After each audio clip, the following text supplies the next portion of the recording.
안녕하세요. 네, 안녕하세요.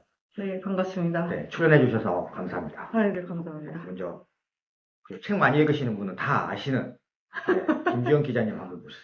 자기소개 좀. 안녕하세요. 저는 지금은 주간경향에서 기사를 쓰고 있고요. 예전에 인문교육 뉴스레터 인스피아를 7월까지 발행을 했던 김지영 기자라고 합니다. 그리고 이번에 메모의 순간이라는 책을 썼고요. 네. 메모의 순간은 어떤 책이죠? 메모의 순간은 이 제목이 곧 내용이라고 할 수 있을 것 같은데, 이제 메모를 쓰는 순간에 조금 더 집중을 해본 것 같아요. 이제 보통은 메모라는 키워드가 들어가는 책이 다 잘 팔린다고 하더라고요, 보통. 왜냐면 이제 메모를 다들 쓰시고, 이제 주로 그 잘 팔리는 책의 특징은 약간 그 이제 메모를 쓰는 스킬이라든지 실용적인 방법론 이야기를 하는 경우가 많은데, 이제 제 같은 경우에는 실용적인 이야기라기보다는 how to 해서 당신도 뭐 이렇게 해보세요 뭐 알려드리는 그런 책은 아니고, 그냥 제가 이렇게 썼을 때 너무 좋았다. 그리고 뭐 그 순간에 좀 더 집중을 해서 그 순간에 일어나는 일이 어떤 일이 일어나고 뭐 내가 어떤 즐거움을 느꼈는지에 조금 더 집중을 한 에세이에 가깝다고 생각을 합니다. 네. 그 주제가 메모인데 저는 읽기와 쓰기에 관한 책으로 받아들였고 그 대목이 굉장히 좋았고 책을 읽다가 고개를 잠시 들고 머리를 흔드는 순간의 물화라는 네. 선생님은 메모로 어떤 의미예요? 메모 또 어떤 때 주로 메모하시는지? 그 내용이 중심이 될 거라고 많이들 생각을 하셨을 텐데, 네. 그 뒤에 에필로그에는 살짝 썼어요. 저는 뉴스레터를 쓰면서 메모를 본격적으로 하게 됐던 것 같아요. 좀 실무적으로는 뉴스레터를 쓰던 때는 거의 90% 이상 컴퓨터로 썼습니다. 노션으로. 이제 책을 위주로 좀 메모를 했었고요. 근데 이제 지금 제가 아까 뭐 간단히 소개 드릴 때 말씀드렸지만, 이제 7월까지만 이제 뉴스레터를 하고, 지금은 이제 어쨌든 일반적으로 이제 되게 시간을 쪼개가면서 책을 읽고 메모를 해야 되는 입장에서는 지금은 사실 좀 각 잡고 노션을 쓰기는 조금 어려운 것 같고, 좀 일기에 많이 쓰는 것 같아요, 요새. 일기예요? 네, 메모로 짧게 써놨다가 이제 일기를 쓰는 시간.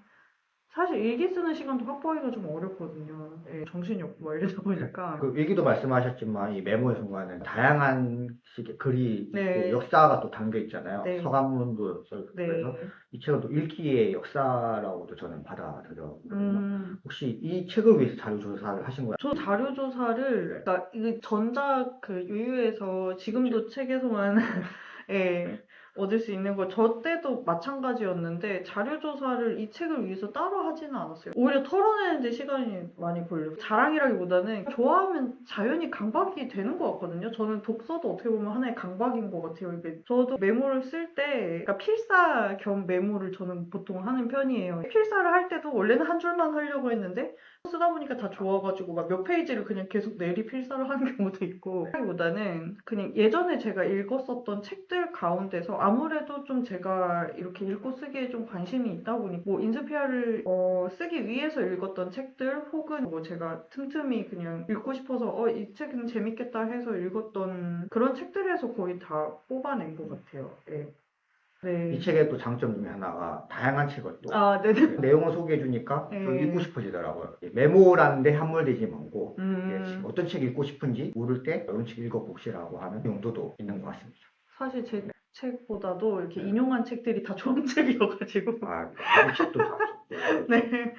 그 보통 이제 저자들이 그 독자를 염두에 두진 않지만 네. 혹시 염두에 두고 쓰시나요? 이 책은 누가 읽어줬으면 좋겠다 이런 거. 아예 염두에 안 두고 쓴 건 아니고요. 상대적으로 조금 더 그냥 제 생각에 집중을 해서 쓰기는 했지만, 생각했던 독자라고 하면 좀 저 같은 독자, 그러니까 서문에 잠깐 썼지만, 그러니까 저도 예전에 뭐 지금도 어느 정도 마찬가지긴 한데 다 기억하고 싶고 막 이제 기억력이 근데 되게 없거든요, 저는. 그러니까 기억력이 너무 부족한 사람이어서 뭔가를 기억하고 싶어 하고 또 좋아하는 건 많고, 그래서 자꾸 쌓다 보니까 정신이 없고, 이런 분들을 좀 그냥 읽는 것만 좋아하시는 분들이 훨씬 많잖아요. 저도 그냥 읽기 쓰기로 나눠본다면 저는 그나마 이제 일반 독자분들에 비해서는 좀 쓰기의 비율이 높은 편이긴 한데, 그래도 저는 여전히 읽는 거를 좋아하는 사람이니까 아무래도 좀 그런 강박이 조금 있지 않았나 해서, 그런 강박을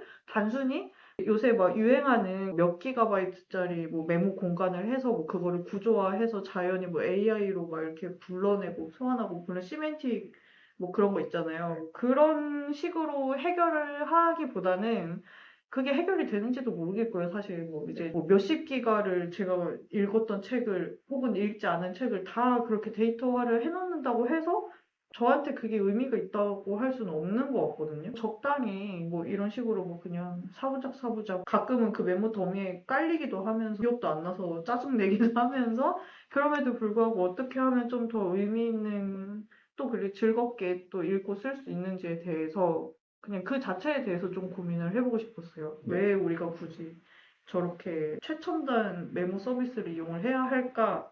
뭐 이런 약간 좀 본질적인 질문이죠. 손으로 썼을 때도 막 평생 80권 쓸 수 있었던 네, 기술이 많이 발전한다고 해서 우리 생산성이 좋아질 것인가에 대한 물음표 또 던져주셨어요. 네, 정말 맞아요. 안 나와도 될 책 많이 나가고 시야 환경도 굳이 필요 없는 거 되게 많이 나오고 있다. 뭐 일주일에 저는 그 일간지 문화부가 아니라 이제 주간지 부서에 있어서 그래서 상대적으로 조금 적게 오기는 하는데 일주일에 한 3, 40권은 오는 것 같아요. 책이. 당연히 다 못 보거든요. 일간지 부서는 거의 뭐 100권 넘게 오기도 하고 막 책만 해도 그 정도인데 SNS랑 유튜브 뭐 이런 것까지 다 합치면 그 유튜브에 아마 전 세계 유튜브에 1분 동안 업로드 되는 영상을 평생 다 못 보지 않을까요? 약간 결국 인스타그램 네. 하트는 누르는데 안 보잖아요. 아, 다들. 맞아요. 트위터에 그 뭐지, 리포스트, 네. 리트윗하면 뭐 공유하기 전에 읽어보시겠습니까가 뜨더라고요. 그래서 내가 안 읽어볼 걸 아니까. 얼마나 사람들이 공유만 하고 안 읽었으면. 약간 좀, 사실 이게 책까지 가지 않더라도. 그러니까 너무 많으니까 이거를 다 마셔서 없애버리자라는 거는 정말 말도 안 되는 일인데, 미디어 산업이라든지 미디어뿐만 아니라 거의 모든 산업이 다 그런 느낌인 것 같은데 이제 덜 쓰라고 얘기하지 않거든요. 그러니까 덜 소비하라고 얘기를 하는 순간이 그 물레방아가 꺼져버리기 때문에 글도 사람들이 계속 부족함을 느껴야 되는 거예요. 밥을 먹으면서도 뭔가 더 맛있는 걸 먹고 싶다. 옷을 입으면서도 더 좋은 옷을 입고 싶다라는 그 욕망을 계속 자본주의가 어쨌든 추동을 텍스트나 콘텐츠 업계도 정말 마찬가지라고 생각을 하거든요. 유튜브 같은 경우에도 아까 PD님께서 이제 시작하기 전에 짧게 말씀해 주셨지만 이게 잠깐만 안 올려도 알고리즘에서 그래서 안 나와요. 밀려나거든요. 그러니까 계속 이게 생산자는 계속 올려야 돼요. 그리고 또 이게 긴 시간을 올릴수록 또 거기에 광고가 또 많이 붙기도 하고 그런 식으로 이제 책을 내는 사람도 뭐 계속 책을 내야 되고 기자 같은 경우에는 뭐 하루에도 몇 개씩 막 기사를 써야지 그게 광고 수익이 되고 막 이러니까 기본적으로 독자들한테 덜 읽으라고 하면 안 되는 생태계인 거예요. 그러니까 물론 저는 근데 읽는 걸 굉장히 좋아하고 많이 읽는 걸 저는 좋다고 생각을 하긴 하는데 그 방향성이 약간 조금 다를 수 있다는 거죠. 이제 무조건 퀄리티나 뭐 나한테 오는 즐거움 이런 거를 신경 쓰지 말고 무조건 많이 읽으면 뭔가가 될 것이다 라고 의무감으로 숙제처럼 하는 읽기는 저는 정말 나쁘다고 생각을 하는데 좀 특히 우리나라 독자 같은 경우에 좀 그런 경향성이 좀 더 큰 것 같아요. 공교육부터 이렇게 착실하게 밟아오고 워낙 모든 곳에서 책 좀 읽으라고 막 이렇게 고함을 지르죠. 좀 그 방향성이 좀 달라요. 어쨌든 저는 리터러시도 중요하다고 생각은 하고 당연히 책 읽으면 재밌다고 생각은 하지만 약간 좀 방향성이 좀 무조건 막 읽어라 막 그 많은 것들을 어차피 다 읽을 수 없기 때문에 좀 본인의 즐거움을 추구를 하라는 쪽으로 저는 계속 주장을 해왔던 것 같아요. 저번 책도 그렇고 이번 책도 그렇고. 그런 마음이 담긴 게 이제 부제가 또 머무르는 즐거움이잖아요. 아, 그쵸. 네. 예. 책을 읽으면서 메모에 네. 좋은 순간 또 머물러 주시면 좋지 않을까 싶습니다.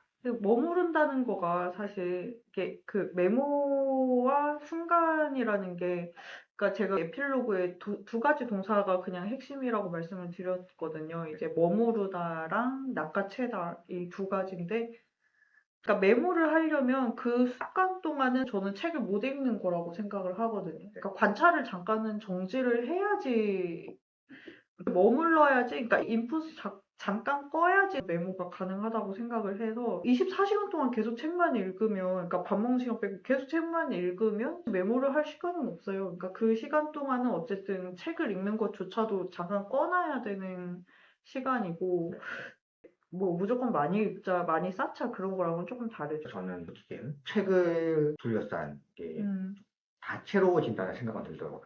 서점에 매출은 그대로인데 아, 약간 뭐 테스트팀 얘기를 하면서 서울 야외도서관 나가고 음, 서울국제도서관 사람들이 엄청나게 많이 오고 그쵸. 그리고 혹시 선생님께서 주목하는 독서의 풍경 이런 거 저희 회사 근처에 좀 큰 도서관이 하나 있어요. 그 도서관에서 야외 책 읽기, 야외 도서관 같은 거를 하시더라고요. 그냥 이렇게 지나가면서 보기는 하는데, 저는 여유가 없으니까 거기 앉아서 이제 보기는 좀 어렵고, 그때마다 인기가 많아서 자리가 다 차 있더라고요. 뭐 저는 거기에 직접 앉아서 읽은 적은 없고, 거의 도서관에서 읽기는 하는데, 조금 아쉬운 거는 그거예요. 저는 처음 그 광경을 봤을 때 특이한 어리둥절하다고 생각을 했던 부분이 뭐였냐면, 영화관 같은 경우는 빔 프로젝터나 이런 게 필요하잖아요. 책은 아무것도 없어도 그냥 책만 있으면 땅바닥에 앉아서도 볼 수 있거든요. 별다른 장비가 필요 없는데, 심지어 서울시랑 같이 하면서 야외 독서용 전등도 주시고 핸드폰 가두는 상자도 준비를 해서 나눠주시고 이러더라고요. 그거 재밌다고 생각하긴 하는데, 서울에 편하게 벤치에 아무 때나 앉아서 볼 만한 공간이 너무 없는 게 좀 아쉽더라고요. 저는 주로 회사 근처에 벤치 같은 게 있는 뒷뜰 뭐 이런 곳이 이렇게 군데군데 있어서 그런 데서 책을 보는 걸 좀 좋아했었거든요. 그냥 혼자서 조용히 야외에서 책을 보는 걸 좋아했었는데 그런 공간이 자꾸 없어져요. 독서를 그렇게 하는 것도 좋죠. 왜냐하면 이제 서울에 그런 공간이 자꾸 사라지다 보니까 자연스럽게 야외에서 책 읽는 맛이 또 있거든요. 이렇게 같이 이제 느슨하게 체험을 해보면서 한적한 곳에 가서 그냥 혼자서 바깥에서 보실 수도 있고 그 경험은 되게 좋은 것 같아요. 네. AI 시대가 예측도 하고 불안해도 하는데 음. 책을 둘러싼 생태계 이미 좀 많이 바뀌긴 있다고 하더라고요. 뭐 어떻게 좀 변화할 것 같아요?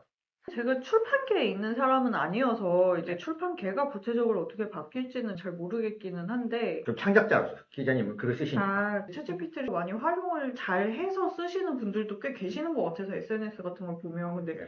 저는 아예 안 하거든요. 네. 어떻게 보면 제 고집일 수도 있어요. 저 같은 경우는 예전에 뉴스레터를 쓸 때 다 100% 손글씨로 쓸 정도로 그 아날로그한 부분이 분명히 있는 사람이어서 챗GPT를 글에다가 쓰지는 않는데, 창작자나 컨텐츠 생태계에 있는 사람으로서 챗GPT를 과연 어떻게 바꿀 것인가, 이 생태계 어떻게 바꿀 것인가, 뭐 이런 얘기가 항상 나오면 제가 그런 얘기를 했는데, 쓰는 거는 너무 대체가 쉽게 되는 거예요. 기획도 다 대체할 수 있어요. 만드는 거 얼마든지 대체할 수 있고, 굉장히 빠르게 할 수 있고, 이미 많이 잘 하고 있는데, 근데 독자는 대체가 안 되거든요. 읽는 사람이 인간이에요. 소비자도 마찬가지인데, 마케팅 하시는 분들도 결국은 인간의 마음을 사로잡아야 되는 문제예요. 제가 AI를 사로잡는 게 아니라, 저는 창작자는 얼마든지 AI로 대체가 그냥 완전히 그냥 중립적으로 얘기를 했을 때 대체는 이미 지금도 잘 될 수 있는데, 결국은 우리가 설득을 하고 그냥 마음을 사로잡아야 되는 게 여전히 인간이라고 하면 저는 대체가 될 수가 없다고 생각해요. 그냥 너무 그게 넌센스여서 오히려 저는 신경을 안 써요. 엘리베이터 토크라는 이야기가 있거든요. 그 이제 할리우드 같은 데서는 이제 제작자랑 그 감독이 그 같은 엘리베이터에 탔을 때 3분 동안 자기가 그 자기 프로젝트 이제 제작 그 비를 따기 위해서 네. 3분 동안 이제 그 사람을 설득하지 못하면 안 된다라는, 얼마나 절박할 거예요. 그 수백억이랑 자기의 몇 년 삶이 그 순간에 달렸는데 그걸 챗GPT한테 시키겠어요? 당연히 안 시키잖아요. 사람들이 그 챗GPT가 뭐 글을 대체할 것인가, 창작자를 대체할 것인가라는 순간에 너무 이런 거를 까먹는 것 같아요. 그러니까 대충 하는 거는 저도 챗GPT로 쓰기도 하거든요. 뭐 정말 절박한 순간에 내가 정말 좋아하고 저 사람의 마음을 사로잡아서 끌고 와버리겠다라고 생각을 할 때는 챗GPT를 쓰라고 해도 안 쓸 것 같거든요. 네. 저는 최근에 국어사전을 샀거든요. 네. 이제 국어사전을 중고를 샀죠. 요새는 심판이 나오는 게 없으니까 이제 국어사전이 오히려 편한 거예요. 네, 왜냐면 검색하려면 인터넷에 접속을 해서 네이버 국어사전을 치고 또 이것저것 하는 것보다 그냥 이렇게 딱 펴가지고 책상 옆에 하는 게 더 편하더라고요. 이 단어랑 비슷한 것들이 이렇게 뜨고 편리하다는 것도 그 사람 차이가 있는 것 같아요. 경우의 차이도 있고. 네. 이 선생님 그 책을 보면은 늘 책을 향한 애정과 느껴졌는데 메모의 순간은 현타도 좀 느껴졌어요. 어떤 현상? 너무 쓸데없는 책도 많이 나오고 아, 이런 것. 요즘 이제 그런 얘기는 많이 예전부터 많이 나왔잖아요. 업계에서 많이 나오는데 읽지 않고 쓰려고 하는 사람도 많다. 네네네. 독자는 별로 없는데 저자는 엄청 많아지고 있고. 나쁜 책이 많다라는 것에 집중 을 하기보다는 역사적으로도 좋은 책이 많지는 않았을 거예요. 아마 지금 우리한테 살아남은 것도 그 시기에 별로 좋지 않은 책들이 다 빠져나가고 정수만 남아서 옛날에는 좀 좋은 책만 나온 것처럼 보일 수도 있는데 아쉬운 거는 그 부분인 거예요. 제가 이 책의 내용을 자세하게 쓰지는 못했는데 이제 아무래도 메모에 대한 책이다 보니까 뭐 읽기에 대한 책이 그러니까 거기에다가 이제 초점을 두려는 책은 아니었기 때문에 근데 저는 이제 이걸 쓰면서 계속 그 생각을 했어요. 이제 읽기와 쓰기 사이에 일어나는 일인데, 이 책을 쓰면서 오히려 저는 읽기에 대한 생각을 좀 더 많이 하게 됐던 것 같아요. 안 좋은 책은 당연히 많이 나올 수밖에 없어요. 그러니까 그게 너무 많이 나온다고 또 굳이 거기에 대해서 막 이제 뭐 이런 쓰레기 같은 책을 내다니 나쁜 자들 이렇게 할 필요도 없어요. 왜냐면 나쁜 책은 이야기를 할 가치도 없거든요. 사실 그 괜히 힘만 빼는 거고 그 시간에 좋은 책을 보면 되는 거거든요. 근데 제가 너무 아쉬운 게 뭐냐면 독자가 없으면 좋은 책이 알려지기가 너무 어려워요. 기사도 어느 정도 좀 마찬가지인 것 같긴 한데 어느 글이든지 그 분야가 되게 자정이 되고 잘 돌아가고 이게 일반 독자, 이제 일반 대중과 이제 창작자와 생태계가 좀 만들어지려면 저는 반드시 좋은 독자와 좋은 평론가라고 저는 그 존재가 굉장히 중요하다고 생각을 하거든요. 좋은 평론가는 프로 독자나 마찬가지예요. 그러니까 굉장히 사력 있게 읽고 좋은 책이 나와도 없으면 그런 좋은 독자들이 없으면 그냥 쓸려 내려가 버려요. 그냥 너무 빠르게 산업적으로 봤을 때는 출판계도 뭐 계속 어떤 책이든 계속 내야지 어쨌든 돈이 되니까 그러면서 이제 좋은 책이 같이 없어져 버리는 거예요. 만약에 정말 신실하게 읽고 계속 보고 내가 이 책을 읽었는데 다른 사람들은 아직 주목하지 않았는데 이 책이 너무 좋은 것 같아 하면 그 책이 그냥 슬로 내려가 버렸을 수도 있는 책이 다른 사람들한테 연결점이 되고 또 많은 사람들한테 사랑을 받아서 또 그 필자가 또 다른 책을 쓸 수 있는 그런 원동력이 될 수도 있고 책으로 인해서 다른 일들이 일어날 수 있는 거거든요. 오늘날은 저자 굉장히 큰 역할을 하는 것 같잖아요. 저작권료도 혼자 다 받잖아요. 독자는 그러니까 수지가 안 맞아요. 근대적인 그런 저자와 독자와의 관계에서는 그러니까 독자는 굉장히 수동적이고 그냥 심지어 책을 자기 돈으로 사서 읽잖아요. 시간도 자기가 쓰고 여기 독자 이름 써주지도 않아요. 저자 이름만 딱 쓰고 사람들이 이제 자연스럽게 그냥 나는 읽는 거는 뭐 투입 대비 산출 가성비 안 맞잖아요. 그러니까 그냥 무조건 쓰려고만 하고 저도 저자로서 쓰기는 했지만 사실 저는 그 뉴스레터의 가장 핵심은 저는 독자로서의 정체성이 좀 더 컸었던 것 같다는 생각이 들거든요. 이제 물론 쓰는 것도 굉장히 재밌긴 했지만 제가 그 순수하게 그냥 읽는 시간을 그렇게 때려박지 않았으면 나올 수 없는 형태의 뉴스레터였기 때문에 독자를 좀 생각을 많이 했던 것 같아요. 그러니까 그런 메모의 순간 사라지고 유실되고 이게 뭐 이렇게 이름이 나오지 않더라도 이제 막 요새 교환 독서라는 것도 유행이라면서요. 이제 여기에다가 다 낙서를 한 다음에 그 낙서 책을 서로 바꿔가면서 얘가 어디다가 크크크를 해놨는지 뭐 이런 걸 보는 건데 사실 그런 것도 역사에 남는 거 아니잖아요. 그 순간에 유실되고 없어지는 공기 같은 것들이 빽빽하게 그 독서 생태계에 없으면 저자들이 아무리 좋은 책을 써도 뭐 몇백 년 후에야 알려질까 말까겠죠. 그러니까 저는 메모를 내가 뭐를 쓰기 위해서 그냥 내가 저장을 하기 위해서 그런 메모에만 신경 쓴 건 아니고 책을 읽는 독자로서의 경험 그 자체에 유실되고 뭐 지워버리고 버릴 수도 있는 시간들인데 어쨌든 그런 거에도 조금 더 집중을 하고 싶었던 것 같습니다. 저는 느끼기에 쓰는 독자들의 존재가 점점 더 줄어든다고 생각해요. 서점의 리뷰를 봐도 점점 줄어들죠. 맞아요. 인스타그램도 뭐 이미지 위주로 쓰려면 이제 메모의 순간이 꼭 필요한 것 같거든요. 책을 좀 더 풍요롭게 잘 쓰기 위해서 쓰는 독자들의 탄생을 예고할 수 있습니다. 네.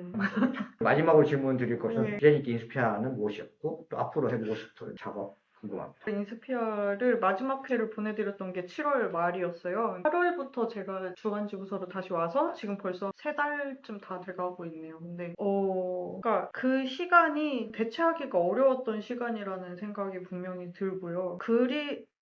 글이라고 해서 다 같은 글이 아니고 읽기라고 해서 다 같은 읽기가 아닌데 또 인스피아를 했던 시간이 책을 다룬다 그 자체가 중요했다기보다는 저한테 있어서는 절대적인 공간 약간 지대 아주 자유지대 그런 게 더 컸던 것 같아요. 그런 시간을 내기가 굉장히 어렵더라고요. 저도 이거를 하면서도 다시 현장에 와서 처음에는 그런 생각을 했어요. 인스피아 끝내고 나서 인스피아를 쓸 때 가장 조금 아쉬웠던 부분이 뭐였냐면 벽돌책을 못 읽고 읽겠는 거예요. 당장 쓰기 어려운 책들 있잖아요. 몽테뉴 이런 거는 사실 그거를 바로 다음 회차에 쓰고 써먹기가 좋은 책들이 아니다 보니까 고전 같은 책을 많이 못 읽었던 것 같아요. 집에다가 이제 언젠가 읽어야 되는 뭐 많은 독자분들이 그러시겠지만 이제 그런 책을 이제 인스페어 끝나면 읽어야지 하면서 슬픈 마음이 말 80%였다면 이제 20%는 그런 기대감을 가지고 그 책들을 읽어야지 했는데 못 읽겠는 거예요. 바쁘기도 하고 계속 기사를 계속 써야 되고 막 그걸 위한 시간을 내기가 어려워서 그럼에도 불구하고 어쨌든 시간을 내야겠다는 생각을 계속 하고 실제로 조금씩은 읽고 있기는 하거든요. 꼭 저한테뿐만이 아니라 독서라는 시간이 내 삶에 딱 완전한 자유지대를 조금이라도 억지로 만드는 난 개인의 의지가 아닐까 이런 생각을 요새는 좀 해보고 있어요. 예전에는 좀 너무 배가 불렀던 거죠. 너무 그냥 일하는 시간에 계속 책을 보고 막 도서관을 다니고 막 이랬으니까 그 시간이 얼마나 대단한 시간인지 몰랐는데 독서 시간은 억지로 내야 되는 게 맞는 것 같습니다. 억지로 내야 되는 게 맞고 그 시간이 너무 즐겁죠. 어쨌든 그 시간으로 인해서 힘을 많이 얻고 그러면 또 책을 많이 볼 수 있는데 어쨌든 인스피아 이후에도 저도 이제 그냥 고민을 많이 하고 있습니다. 뭐 겉으로 이야기를 많이 하고 다니진 않는데 어떤 글을 쓸 수 있을지에 대해서 고민을 많이 하고 있고 한 가지 생각으로는 그러니까 제가 글을 쓸까 말까 고민하는 게 아니라 어떤 글을 쓸까 고민을 하고 있는 중이기 때문에 그냥 다음 책이 뭐가 나올까 저도 굉장히 스스로도 궁금합니다. 여러분이랑 의미 있는 소통을 계속 할 수 있는 그런 글이었으면 좋겠습니다. 나와주셔서 감사합니다. 제가 감사합니다. 감사합니다. 네네네. 감사합니다.